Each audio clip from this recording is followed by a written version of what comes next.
Very good morning to all of you. This is Dr. Supriya Sonalika, Department of Political Science, YSNM College. Dear students, आज का जो हमारा class होगा वो UG semester 4 के students के लिए होगा और यूजी सेमेस्टर 4 के कोर्स का जो पेपर 10 है पब्लिक एडमिनिस्ट्रेशन का, उसके अंतर्गत यूनिट 2 की चर्चा आज के क्लास में हम लोग करेंगे।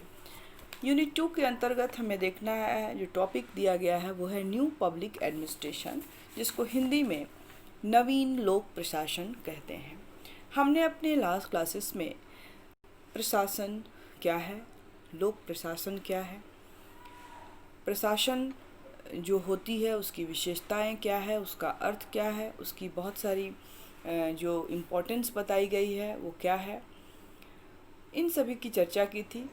उसके बाद उसी के साथ साथ हमने लोक प्रशासन के अध्ययन के लिए जो बहुत सारे उपागम हैं, अध्ययन के मेथड्स हैं, उनकी चर्चा हमने की थी।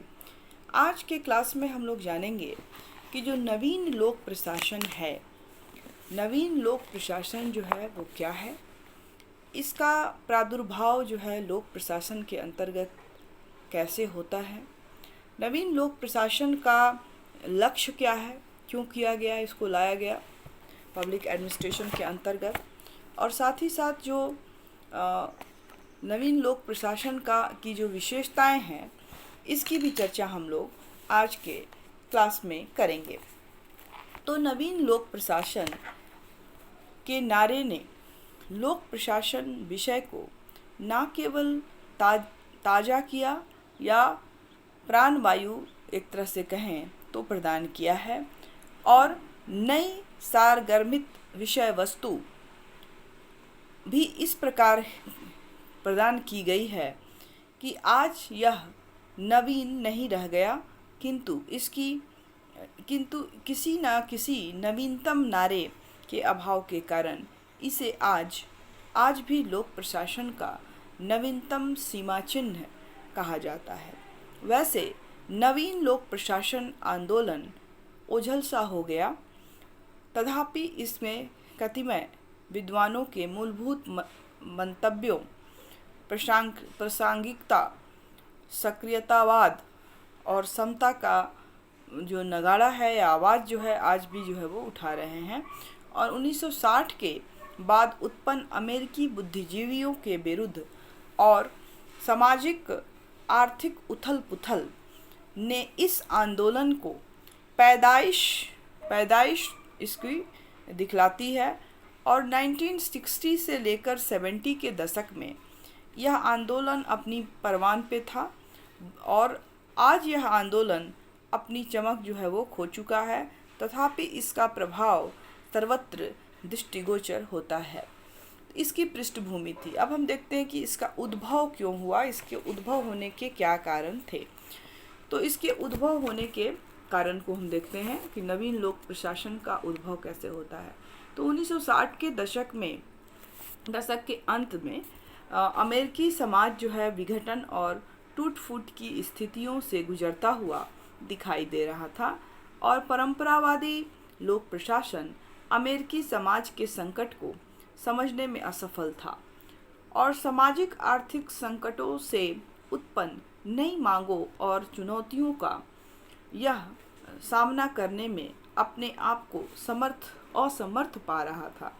आणविक शस्त्रों से उत्पन्न आतंक, गृह युद्ध, सामाजिक विभेद, वियतनाम में अघोषित युद्ध जो विश्व की नैतिक अंतरात्मा पर प्रहार कर रहा था, ने अमेरिकी बुद्धिजीवियों को आंदोलित कर दिया, और ऐसे माहौल में अमेरिका के युवा बुद्धिजीवियों को तो और भी बेचैन कर दिया, क्योंकि एक ओर ना तो शासन के संस्थापित केंद्र कुछ कर पा रहा था, और ना ही मान्यताएं प्राप्त शिक्षा के गढ़ों में ही कोई हलचल थी।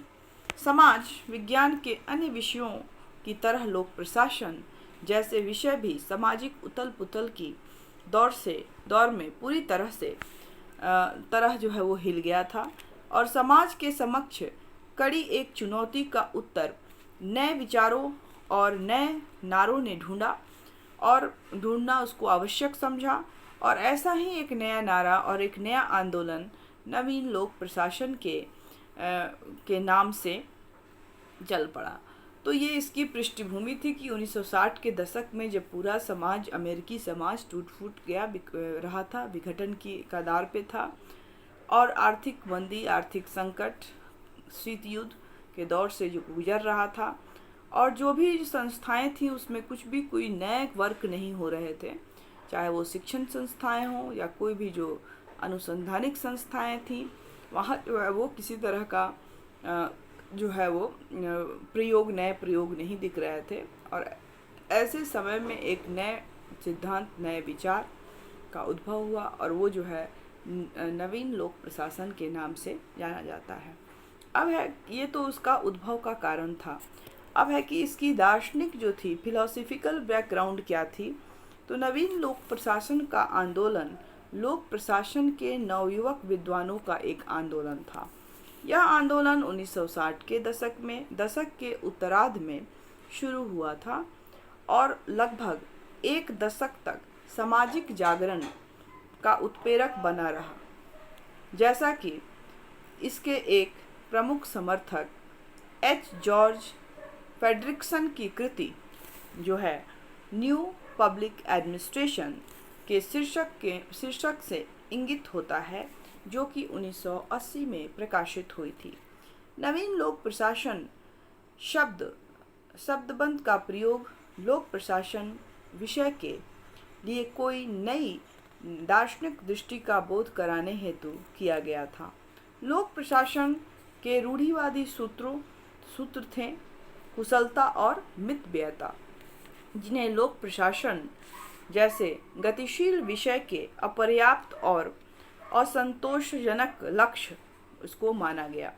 चूँकि समस्त प्रशासनिक क्रियाविधियों की धुरी मनुष्य है और मनुष्य को कुशलता के यांत्रिक सांचे में बांधकर नहीं रखा जा सकता, अतः प्रशासन को मानवमुखी होना चाहिए तथा उसका दृष्टिकोण मूल्य आधारित होना चाहिए। अतः नवीन लोक प्रशासन के समर्थकों ने शोध की प्रासंगिकता पर जोर देते हुए यह प्रतिपादित किया कि अनुसंधान के परिष्कृत उपकरणों का विकास करना उपयोगी है, परंतु इससे भी अधिक महत्वपूर्ण बात वह उद्देश्य है जिसके लिए इन उपकरणों का प्रयोग में लाया जा सकता है।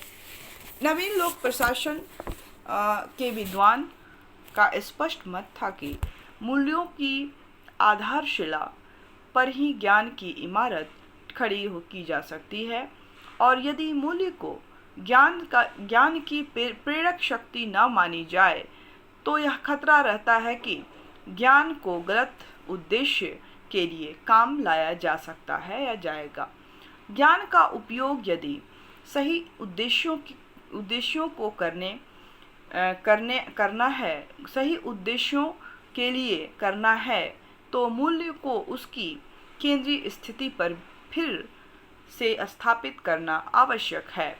शोध महत्वपूर्ण सामाजिक समस्याओं से संबद्ध होनी चाहिए, और लोक प्रशासन के विद्वान का काम समाधान का सुझाव देने के अतिरिक्त यह भी है कि सामाजिक परिवर्तन को लाने में आंदोलन की क्रियाशील नेतृत्व अपने हाथ में ले। तो इन लक्ष्यों को और इनके वजह से जो है लोक प्रशासन का जो है, नवीन लोक प्रशासन का जो है वो उदय हुआ। और इस तरह से इसकी देखिए, लोक प्रशासन में सेकेंड वर्ल्ड वार में जब वार के बाद जब व्यवहारवाद का जन्म हुआ, तो इसको बहुत ज़्यादा एक सामाजिक विज्ञान को एक विज्ञान बनाने की होड़ में तथ्यों पर बहुत ज़्यादा बल दिया गया और इसके मूल्य जो थे उसको समाप्त कर दिया गया। लेकिन बाद में जब उत्तर व्यवहार आया तो उसमें फिर से मूल्यों को प्रस्थापित करने की बात की गई, और ठीक उसी के बाद ये जो लोक प्रशासन के अंतर्गत न्यू पब्लिक एडमिनिस्ट्रेशन का भी कंसेप्ट आया, और इसमें भी वही बात कही गई कि इसके अंतर्गत भी जो मूल्य थे और एक्सपेरिमेंट थे जो लोक प्रशासन के अंतर्गत जो एक्सपेरिमेंट, जो अनुसंधान होने चाहिए थे, वो अनुसंधान नहीं हो रहे थे और एक तरह से कहें तो शिथिल पड़ गया था इस एज में। तो उसमें फिर से जान फूंकने का काम जो है वो ये नवीन लोक प्रशासन ने किया और इसने तथ्यों के साथ साथ मूल्यों को फिर से प्रस्थापित करने की बात कही गई है। अब है कि जो लोक प्रशासन, नवीन लोक प्रशासन है, न्यू पब्लिक एडमिनिस्ट्रेशन है, इसके जो है वो गोल्स क्या हैं, लक्ष्य क्या हैं। तो नवीन लोक प्रशासन जो है 1970, जैसा कि मैंने कहा कि 60 से 70 के दशक में होने वाले समस्त परिवर्तनों का नवीन लोक प्रशासन प्रतिनिधित्व करता है। इसमें अमेरिकी समाज में लोकतांत्रिक पुनरुत्थान की प्रतिक्रिया भी माना इसको जाता है और इसके आयाम हैं सहभागिता, विकेंद्रीकरण, मानव प्रेम, ग्राहक उन्मुखी प्रशासन, लोकतांत्रिक निर्णय प्रक्रिया, तटस्थता के बजाय मूल्यों पर आधारित सेवाभावी प्रतिबद्ध लोक प्रशासन आदि। और वाल्डो ने कहा है कि नवीन लोक प्रशासन मानकात्मक सिद्धांत, नॉर्मेटिव थ्योरी जिसको कहते हैं, और दर्शन, फिलॉसफी, सामाजिक प्रतिबद्धता, सोशल कंसर्न तथा सक्रियतावाद, एक्टिविज्म की दिशा में एक प्रकार का क्रांति का घोष है।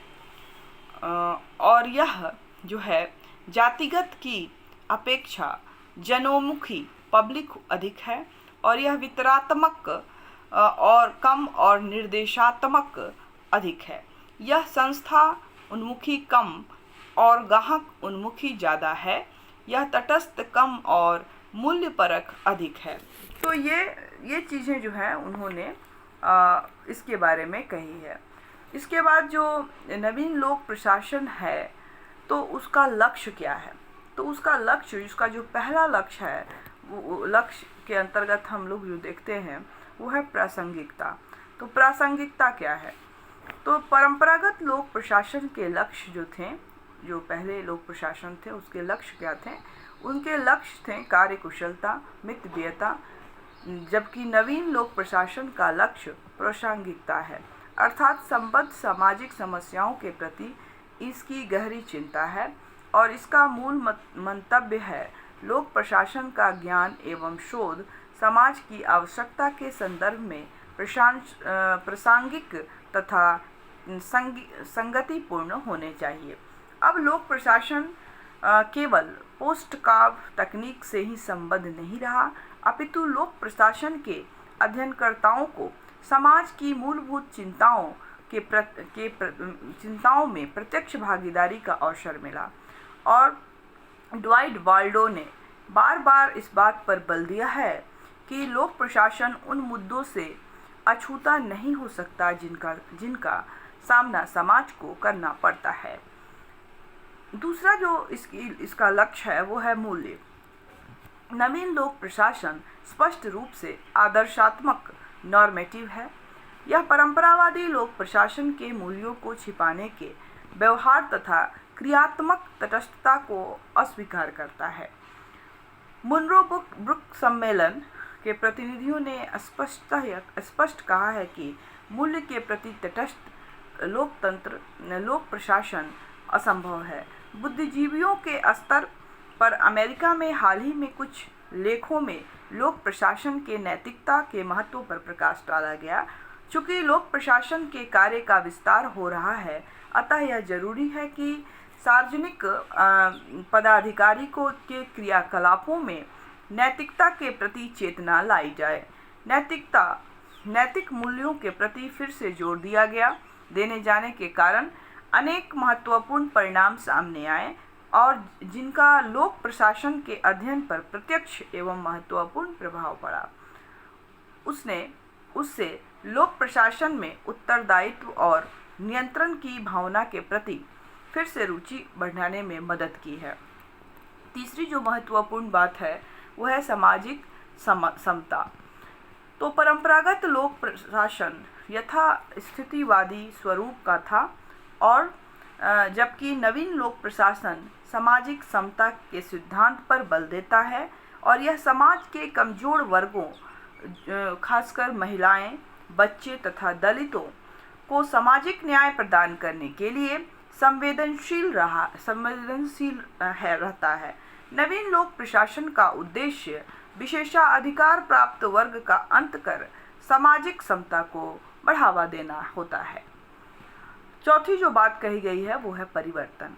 सामाजिक समता की प्राप्ति के लिए नवीन लोक प्रशासन परिवर्तन पर बल देता है और यह समाज के यथास्थितिवाद, शोषण, सामाजिक और आर्थिक विषमता को समाप्त कर समता युक्त एवं शोषण विहीन नए समाज की स्थापना करता है। नवीन लोक प्रशासन समाज में परिवर्तन लाने के औजार के रूप में कार्य करता है। यदि हम समाज का वर्तमान संकट जो है वो गंभीर सामाजिक संघर्षों का परिणाम है तो यह आवश्यक हो जाता है कि उन साधनों को समाप्त करने का प्रयत्न किया जाए और इन संघर्षों को दूर करने के लिए यदि वर्तमान राजनीतिक एवं सामाजिक व्यवस्था को तोड़ना आवश्यक हो तो लोक प्रशासन के विशेषज्ञों को साहस के साथ उनकी मांग जो है उसकी इस चीज़ की मांग जो है वो करनी चाहिए और उसे केवल सुधार के अथवा आवश्यक हो तो क्रांति के संबंध में भी सुझाव देकर ही संतुष्ट नहीं हो जाना चाहिए, बल्कि इस दृष्टि से समाज का पुनर्निर्माण करने का प्रयत्नों में भी योग देना चाहिए कि वह जो है अपने लक्ष्यों को प्रभावी ढंग से और अधिक क्रियान्वित कर सके। संक्षेप में अगर हम बात करें तो नवीन लोक प्रशासन आचरण शास्त्र, मूल्य, अभिनव, परिवर्तन तथा सामाजिक समानता पर बल देता है। इसके अनुसार मूल्यों की आधारशिला पर ही लोक प्रशासन की इमारत खड़ी हो सकती है। लोक प्रशासन का औचित्य उसी स्थिति में सर्वमान्य होगा जब समाज में व्याप्त विषमताओं, संघर्षों, आकांक्षाओं, संदर्भों एवं चिंताओं का उचित समाधान निकाला जा सकता है। नवीन लोक प्रशासन को समन्वित प्रशासन की भी संज्ञा दी जाती है, इंटीग्रेटेड एडमिनिस्ट्रेशन की भी संज्ञा दी जाती है और समन्वित प्रशासन से अभिप्राय है कि एक ही साथ राजनीति और प्रशासन, नीति निर्माण तथा नीति का क्रियान्वयन, प्रशासन के संरचनात्मक एवं व्यवहारिक पक्षों, प्रबंधकीय एवं सामाजिक न्याय के उद्देश्य को संयोजित करता है। तो इस प्रकार हम देखते हैं कि जो नवीन लोक प्रशासन है इसमें मूल्यों पर अधिक बल दिया जाता है, परिवर्तन पर बल दिया जाता है और सामाजिक समानता जो है इसका एक मूल मंत्र है और यह जो है ये सब लाने के लिए सिर्फ सजेशन से नहीं देता बल्कि क्रांति करने तक की बात का सपोर्ट करता है। अब हम देखते हैं कि जो नवीन लोक प्रशासन था उसकी जो है किस तरह से इसका विकास हुआ। नवीन लोक प्रशासन जो है उसका विकास कैसे हुआ। तो जो नवीन लोक प्रशासन है न्यू पब्लिक एडमिनिस्ट्रेशन, इसका विकास तो 1968 के बाद लोक प्रशासन के अध्ययन के क्षेत्र में नए विचारों का सूत्रपात हुआ और इन विचारों को ही नवीन लोक प्रशासन की संज्ञा दी जाती है। और 1967 में सार्वजनिक सेवाओं संबंधी उच्च शिक्षा में हनी रिपोर्ट के प्रकाशन के साथ ही नए लोक प्रशासन को मान्यता प्रदान हुई। नवीन लोक प्रशासन को आगे बढ़ाने में लोक प्रशासन के सिद्धांत एवं व्यवहार संबंधी सम्मेलन 1967 में, उसके बाद मिन्नो बुक सम्मेलन जो 1968 में भूमिका अत्यंत उल्लेखनीय रही है। नवीन लोक प्रशासन को उद्घाटित करने में मेरिनो की पुस्तक toward a new public administration जो मुन्नो ब्रुक पर्सपेक्टिव्स 1971 में, towards a new public administration Minnowbrook perspective 1971 तथा वाल्डो की रचना public administration in a time of turbulence जो 1971 में आई का प्रशंसनीय योगदान रहा है। यह इस विचारधारा के अग्रिम लेखक जो हैं Frank Marini, George Frederickson, Joseph Uveges और चार्ल्स लिंडबोम तथा विंसेंट ऑस्ट्रोम आदि विचारक जो रहे हैं, और उन्होंने इस नवीन लोक प्रशासन को के सिद्धांत को, कंसेप्ट को आगे बढ़ाने में आगे अपना योगदान दिया है। तो नवीन लोक प्रशासन जैसा कि हमने पहले भी देखा कि इसका विकास कैसे हुआ, हनी प्रतिवेदन था, चाहे मुनोबुक सम्मेलन हुआ हो, आदि बहुत सारी जो सम्मेलन हुए उसमें जो है इसका विकास हुआ देखने को मिला।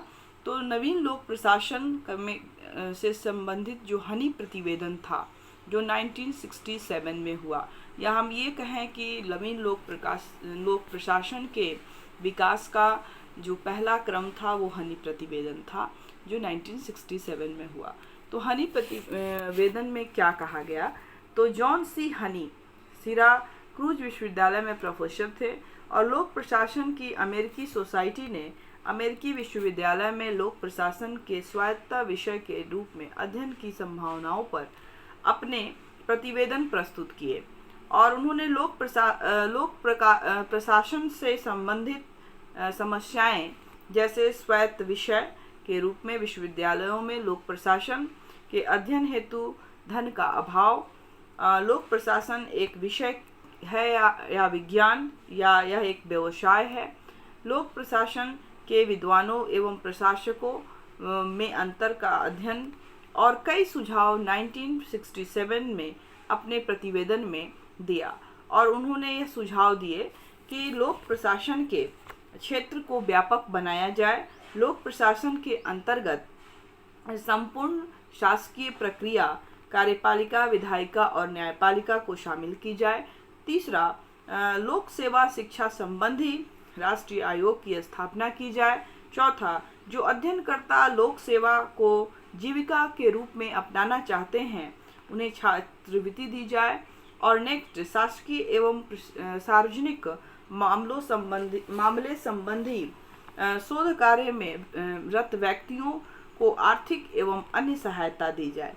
और इसी हनी प्रतिवेदन में जो सुझाव दिए गए थे हनी के द्वारा, प्रोफेसर हनी के द्वारा, तो हनी प्रतिवेदन के इस आधार पर इसकी आलोचना भी की गई थी और कही गई कि इसमें परिवर्तनशील समाज में लोक प्रशासन की भूमिका पर कुछ भी नहीं कहा गया है, और इसकी आलोचना भी की गई।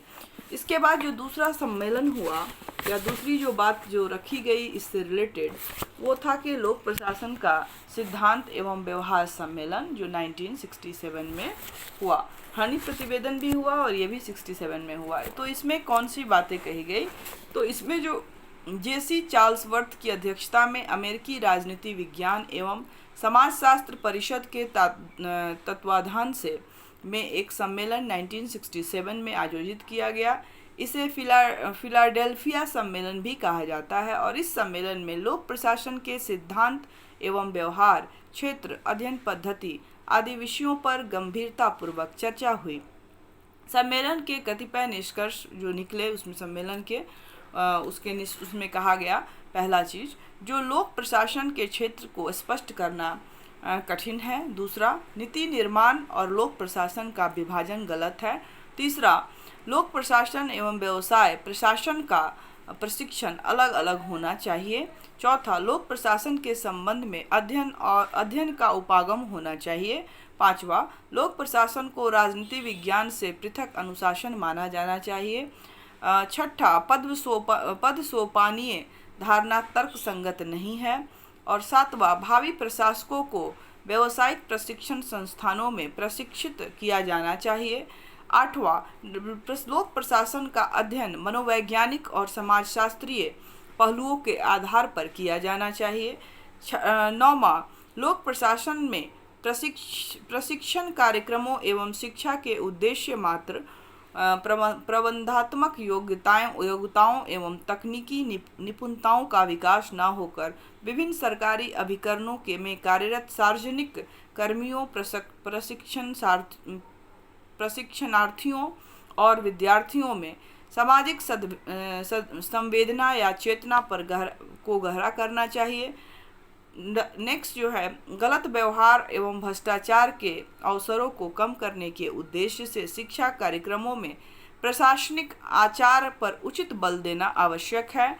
और नेक्स्ट जो है, लोक प्रशासन के विषय एवं व्यवहार का अधिक ध्यान शहरी दरिद्रता एवं गंदी बेरोजगारी, गरीबी, पर्यावरण संबंधी प्रदूषण और गिरते जीवन स्तर की सामाजिक समस्याओं की होनी चाहिए। और इस सम्मेलन में लोक प्रशासन के दर्शन पर लंबी बहस हुई और कुछ विद्वानों ने लोक प्रशासन को महज बौद्धिक चिंतन का एक केंद्र माना, तो दूसरों ने इसे मात्र प्रक्रिया माना। कुछ चिंतकों ने इसे प्रशासन का, तो कुछ ने इसे समाज का अंग माना। वस्तु स्थिति यह रही कि इस सम्मेलन में भी लोक प्रशासन का नवीन स्वरूप निर्धारित नहीं किया गया। तो ये था हमारा लोक प्रशासन, नवीन लोक प्रशासन के उद्भव और विकास की जो दूसरी कड़ी थी, जो लोक प्रशासन सिद्धांत एवं व्यवहार सम्मेलन के नाम से जाना जाता है, उसकी मुख्य बातें। इसके बाद जो तीसरा सम्मेलन हुआ वो था मिन्नो ब्रुक सम्मेलन, जो 1968 में हुआ। तो इसमें क्या हुआ तो मुनरो ब्रुक सम्मेलन 1968 में लोक प्रशासन की युवा पीढ़ी का एक सम्मेलन था। जो भी यंग जनरेशन के लोग थे उनकी एक सम्मेलन थी। और इस सम्मेलन में इस बात पर विचार किया गया कि परिवर्तनशील समाज में लोक प्रशासन की क्या भूमिका होनी चाहिए। नवीन लोक प्रशासन के समर्थक लोक प्रशासन की प्रचलित अवस्था से संतुष्ट नहीं थे। वे उथल पुथल के काल में लोक प्रशासन से यह अपेक्षा करते थे कि सामाजिक समस्याओं के प्रति जागरूक हों। नए लोक प्रशासन के समर्थक मूल्य निरपेक्ष शोध प्रयासों के परित्याग पर जोर देते हैं तथा सामाजिक न्याय के अनुरूप उपागम को अपनाने में समर्थ हैं। उनकी धारणा है कि लोक प्रशासन सामाजिक समस्याओं के प्रति अत्यधिक संवेदनशील हैं। अगर संक्षेप में मुन्नो ब्रुक सम्मेलन द्वारा लोक प्रशासन की नई छवि प्राप्त हुई और समाज की समस्याओं के प्रति उसे सचेत किया गया। प्रशासकों को परिवर्तन के सक्रिय एजेंडे के रूप में कार्य करने के लिए उद्घोष या उद्बोधन किया गया। तो ये था मिन्नो ब्रुक सम्मेलन जो 1968 में हुआ और यह भी नवीन लोक प्रशासन के विकास में एक महत्वपूर्ण कड़ी थी। इसके बाद जो है मेरिनो एंड वाल्डो की रचनाएं, नवीन लोक प्रशासन की अभिनव रचनाएं। मेरिनो की रचना towards a new public administration और Minnowbrook perspectives towards a new public administration में मुन्नो ब्रुक पर्सपेक्टिव तथा वाल्डो की रचना public administration in a time of turbulence में मुनरो ब्रुक सम्मेलन द्वारा प्रस्तुत 9 लोक प्रशासन संबंधी विचारों को संयोजित किया गया है। ये दोनों रचनाएं लोक प्रशासन के अध्ययन के क्षेत्र में एक नए क्षितिज का उद्घाटन करने में मील का पत्थर जो है वो साबित हुई हैं। तो ये जो कुछ सम्मेलन थे जो नवीन लोक प्रशासन के विकास में, जो न्यू पब्लिक एडमिनिस्ट्रेशन के विकास में महत्वपूर्ण रही, उसमें से जो हनी प्रतिवेदन था या सिद्धांत एवं व्यवहार सम्मेलन जो 1967 में, या मुन्नो ब्रुक सम्मेलन या मेरिनो की जो रचनाएं थीं और वाल्डो की रचनाएं, तो इन सभी से जो है इसके विकास में, इस कंसेप्ट के विकास में बहुत जो है वो योगदान मिला और एक तरह से इसका विकास संभव हो पाया। इसके बाद हम देखते हैं कि जो नवीन लोक प्रशासन है उसमें क्या संभावनाएं हैं, क्या इसमें हो सकता है।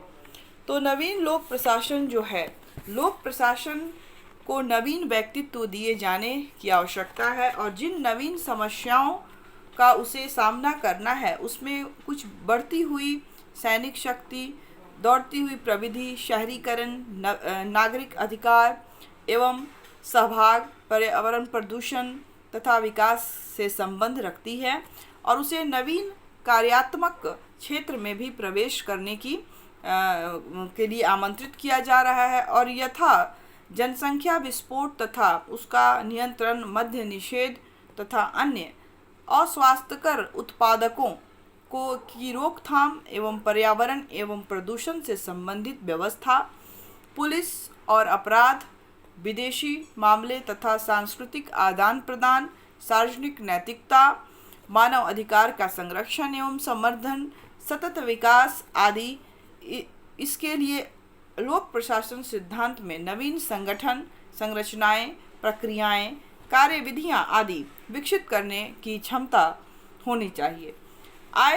सर कांसरी ने ऐसे सिद्धांत की रूपरेखा ईस्टर्न और आमंड के प्रारूपों में के आधार पर दी है और उत्तर औद्योगिक समाज की कतिपय सर्वथा नवीन समस्याओं का सामना करने के लिए ऐसे सिद्धांत एक तत्कालीन आवश्यकता जो है वो बन गई है।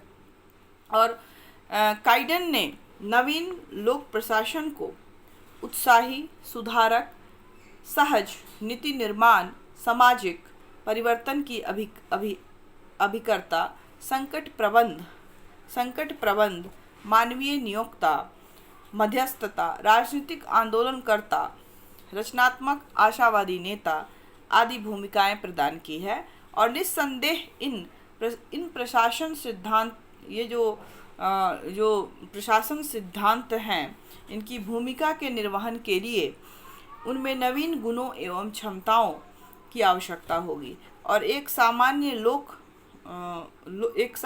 लोक प्रशासन सिद्धांत इन दिशा में निरंतर जो है मार्गदर्शन करता रहेगा।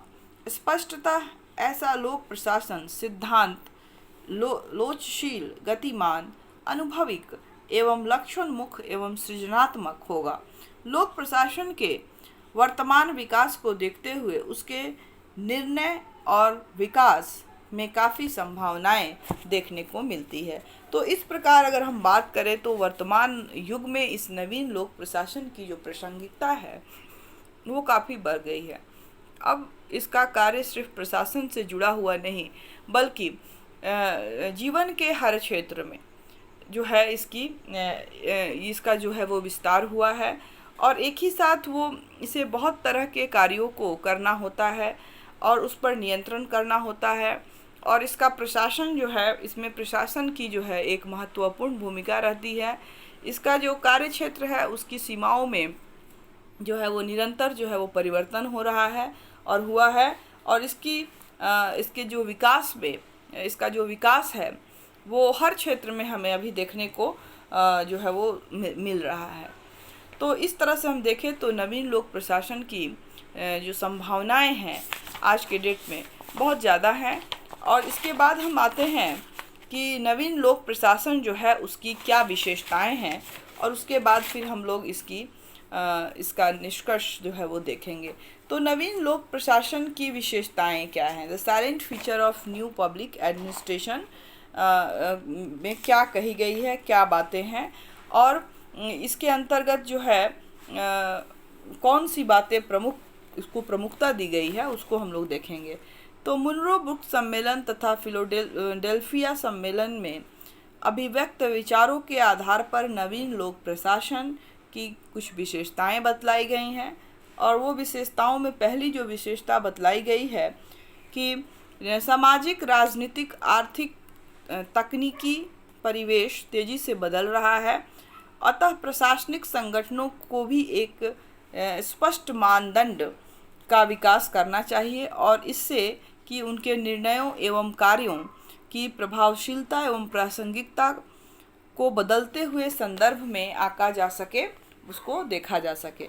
दूसरी जो महत्वपूर्ण बात कही गई है इसकी विशेषता के संदर्भ में कि प्रशासन में नागरिकों की अधिकतम भागीदारी होनी चाहिए। नवीन लोक प्रशासन निर्णय निर्माण में जन प्रतिनिधित्व पर बल देती है और तीसरा, संगठनात्मक संरचना के प्रति एक गतिशील दृष्टिकोण अपनाने की आवश्यकता है। पद सोपान क्रम की आपूर्ति पर बहुत अधिक बल देने से प्रशासनिक निष्पादन में ऐसी कठोरताएं उत्पन्न होती हैं जो तेजी से बदलते परिवेश में उसकी प्रासंगिकता और क्षमता से उसको दूर ले जाती है। अतः वैकल्पिक संरचनाओं का चयन किया जाना चाहिए। उदाहरण के लिए छोटे विकेंद्रीकृत और लचीले पदसोपान क्रम ऐसे प्रशासनिक संगठनों के लिए अनुकूल हो सकते हैं जिनका संबंध विकास कार्यक्रमों से होता है। चौथी जो विशेषता बतलाई गई है कि सरकार के अत्यधिक जटिल और अनगिनत कार्यों को संपन्न करने के लिए आधुनिक प्रबंधात्मक क्रियाविधियों एवं तकनीकियों और प्रौद्योगिकियों को अपनाया जाना चाहिए। पांचवी जो बात कही गई है कि नवीन लोक प्रशासन का विचार है कि लोक सेवकों को दलगत तटस्थता को बनाए रखनी चाहिए, किंतु सामाजिक एवं अन्य कार्यक्रमों को लागू करते हुए उन्हें तटस्थता का आवरण हटा देना चाहिए। प्रशासनिक स्वविवेक का प्रयोग समाज के दुर्बल वर्गों एवं दलितों के हित में रक्षा किया जाना चाहिए। इसके बाद जो अगली इसकी विशेषता बताई गई है कि जो नवीन लोक प्रशासन जो है, तो नवीन लोक प्रशासन को लोक प्रशासन का एक नवीन शाखा माना जा सकता है। दूसरी जो बात कही गई है कि नवीन लोक प्रशासन ग्राहक केंद्रित प्रशासन पर बल देता है। तीसरी जो महत्वपूर्ण बात कही गई है इसकी विशेषता से संबंधित कि नवीन लोक प्रशासन मानव मशीन या मात्र एक आर्थिक जीव नहीं मानता, बल्कि इसका एक दृष्टिकोण जो है वो मानवीय दृष्टिकोण है।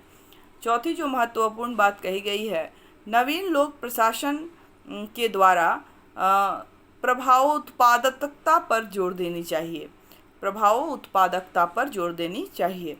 उसके बाद जो अगली बात कही गई है, नवीन लोक प्रशासन राजनीति तथा प्रशासन द्विविभाजन की कठोरता में विश्वास नहीं करता, बल्कि यह दोनों के बीच आवश्यक संबद्धता के का समर्थक है। नेक्स्ट जो बात कही गई है कि नवीन लोक प्रशासन के द्वारा सामाजिक परिवर्तन एवं सामाजिक न्याय पर बल दिया जाता है। अगली जो विशेषता है नवीन लोक प्रशासन की मान्यता है कि मूल्यों तथा तथ्यों के बीच समन्वय आवश्यक है।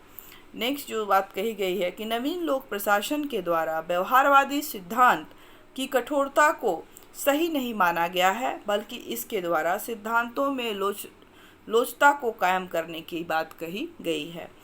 नेक्स्ट, नवीन लोक प्रशासन के द्वारा प्रशासन को प्रासंगिक बनाने पर जोर दिया गया है और इस प्रकार नवीन लोक प्रशासन के विकास में हनी प्रतिवेदन, फिलाडेल्फिया सम्मेलन, प्रथम एवं द्वितीय मिन्नो-ब्रुक सम्मेलन के साथ साथ विगत वर्षों में भी इसके विकास हेतु प्रयास किए गए हैं और डेविड ऑसबॉर्न और टेड गिबलर ने अपनी पुस्तक में जो है उन्होंने लिखा है reinventing government, how the entrepreneurial spirit is transforming public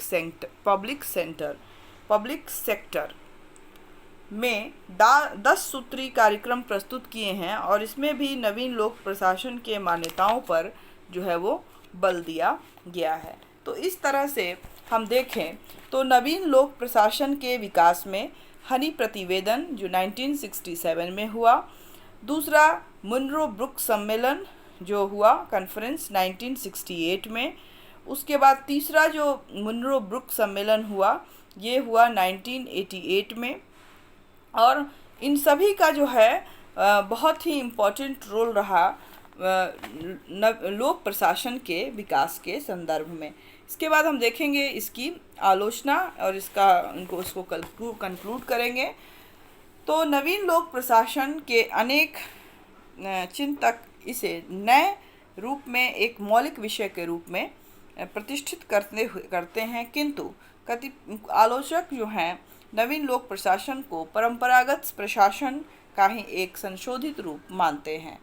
और कैपबेल के अनुसार नवीन लोक प्रशासन का विषय मौलिक अध्ययन की अपेक्षा पुनः व्याख्या पर अधिक बल देता है।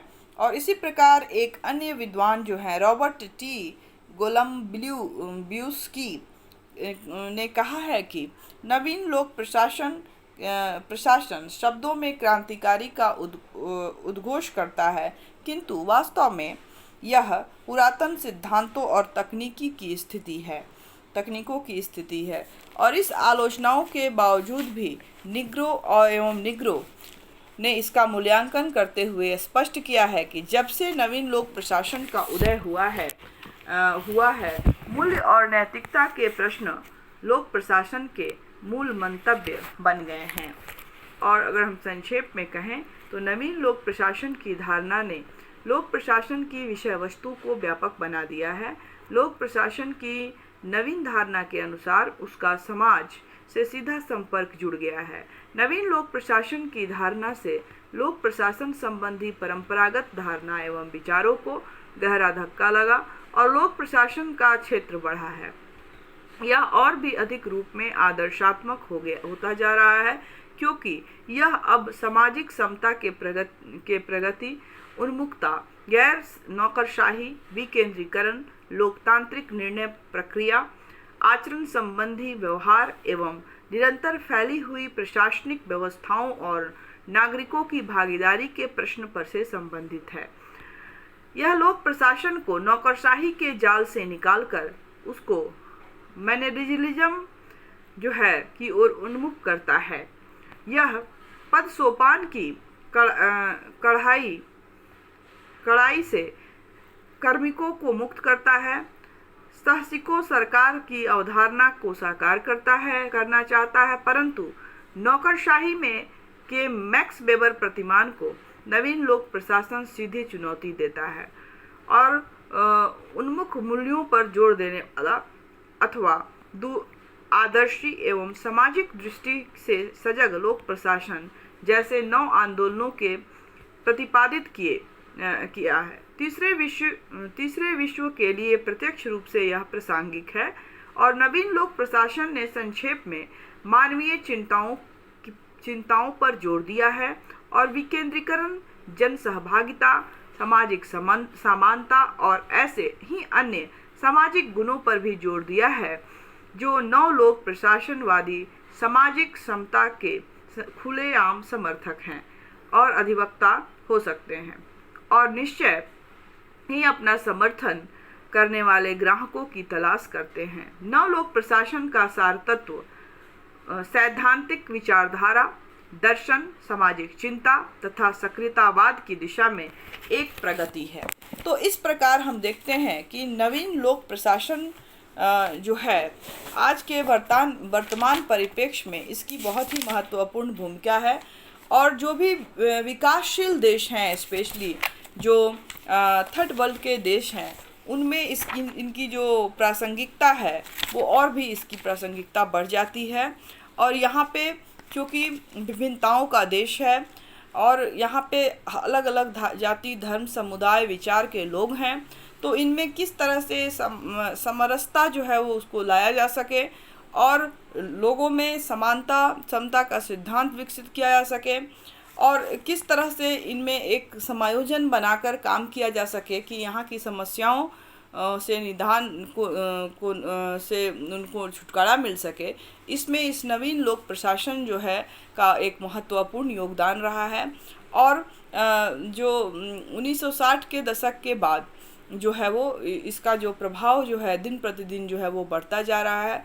और नवीन लोक प्रशासन का जो मेन जो उसका उद्देश्य है कि सामाजिक न्याय को एस्टैब्लिश्ड करना, और ये एक बहुत ही इम्पोर्टेंट पक्ष है। और इस सामाजिक न्याय को एस्टैब्लिश्ड करके ही जो है डेवलपमेंट की राह पर जो है वो बढ़ा जा सकता है। तो ये था हमारा नवीन लोक प्रशासन, न्यू पब्लिक एडमिनिस्ट्रेशन का कंसेप्ट। इसके अंतर्गत हमने देखा कि इसका उद्भव कैसे हुआ, इसकी विकास कैसे हुई, जो बहुत सारे सम्मेलन हुए उनकी हमने चर्चा की, उन सम्मेलन में कौन सी ऐसी बातें की गई, फिर हमने इसकी विशेषता देखी और फिर हमने आलोचात्मक मूल्यांकन इसका किया कि किस तरह से हम लोग जो है नवीन लोक प्रशासन को समझ सकते हैं। इसके बाद आता है प्रश्न। पिछले टॉपिक का भी प्रश्न मैं पिछले क्लास में चूँकि नहीं कर पाई थी, तो पिछले जो क्लास था हमारा जो अध्ययन उपागम से रिलेटेड, उसमें से जो क्वेश्चन आते हैं, एक तो क्वेश्चन आ सकता है कि लोक प्रशासन की उपागम के पद्धतियों को बताएं या उसकी चर्चा करें, या कोई खास इंडिपेंडेंटली एक उपागम आ सकता है। जैसे हमने 3 उपागम पढ़े थे या 3 दृष्टिकोण पढ़े थे, व्यवहार जिसमें परंपरागतवादी और व्यवहारवादी तथा व्यवस्था सिद्धांत। तो इसमें से एक एक करके भी पूछा जा सकता है या जनरल एक क्वेश्चन आ सकता है। साथ ही साथ उसके मेथड्स के बारे में भी पूछा जा सकता है कि जैसे व्यवहारवादी के अंतर्गत कौन से मेथड्स यूज़ किए जाते हैं, तो उसमें हमने जो बताया आपको केस स्टडी वगैरह, वैज्ञानिक प्रबंध, उसके बाद राजनीतिक व्यवस्था, ये सारी चीज़ों को आपको उसमें डालना है। इसके बाद जो नवीन लोक प्रशासन जो अभी हम लोग पढ़ रहे थे, उसके अंतर्गत क्वेश्चन आ सकता है कि नवीन लोक प्रशासन के लक्ष्य स्पष्ट करते हुए इनके लक्षणों का परीक्षण करें, या नवीन लोक प्रशासन पर एक संक्षिप्त निबंध लिखें, या नवीन लोक प्रशासन की प्रमुख विशेषताओं का वर्णन करें। तो इस तरह से बन के कुछ भी प्रश्न आ सकते हैं। मैंने जो आपको लेक्चर दिया उसमें सारे प्रश्न कवर हो जाते हैं, तो आप उसको सुनकर उनको अच्छे से नोट्स बना लीजिए, ताकि जब भी आपकी परीक्षा हो तो आपको कोई प्रॉब्लम नहीं हो। आज का क्लास हम लोग यहीं समाप्त करते हैं। नए टॉपिक के साथ बहुत जल्द हम फिर मिलेंगे। तब तक के लिए घर में रहें, सुरक्षित रहें, पढ़ते रहें। Thank you all of you.